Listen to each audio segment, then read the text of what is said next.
All right, today I'm just going to go over how to replace the 10 amp fuse that is in most of your DVOMs, digital voltmeters.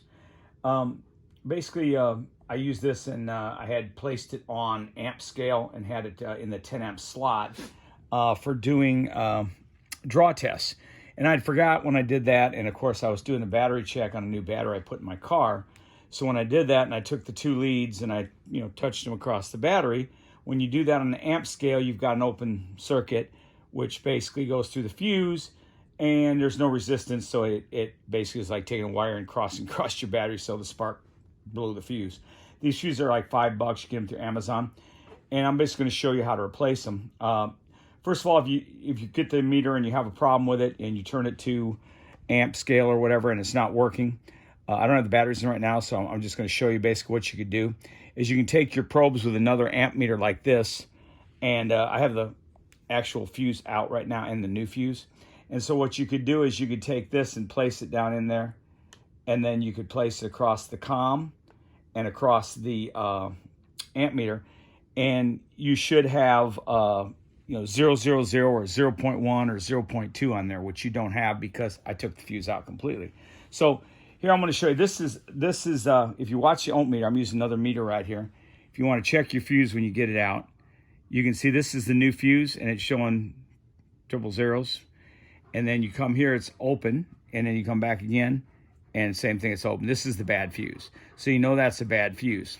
So how do you replace the fuse? And most all of these, when you want to take them out, is you pull them over, and there's usually 4 or 5 screws in the back, and you remove the screws like that, and you find the compartment in the back here.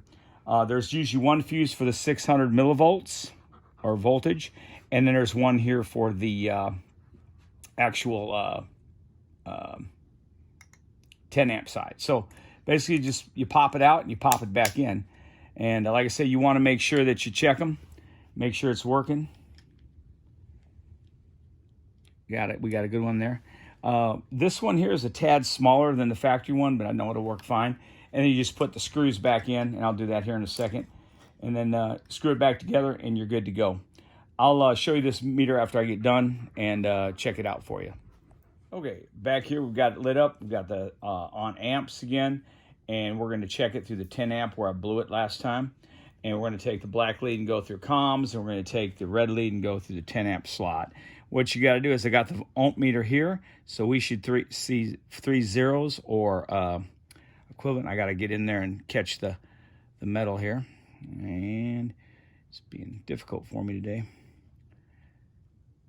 There we go. You just got to find the prongs. These are new probes, and they're not very good here for this, but hold on, I'll get there in a second. I had it earlier. I checked it to show that it was working, and now of course it's not going to do it for me, is it?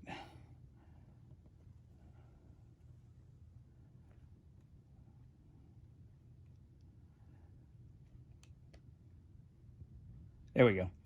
There you go. Now you can see it's working. So you can see that there's current that you can run, that line is good, that fuse is good that's in there because it's reading.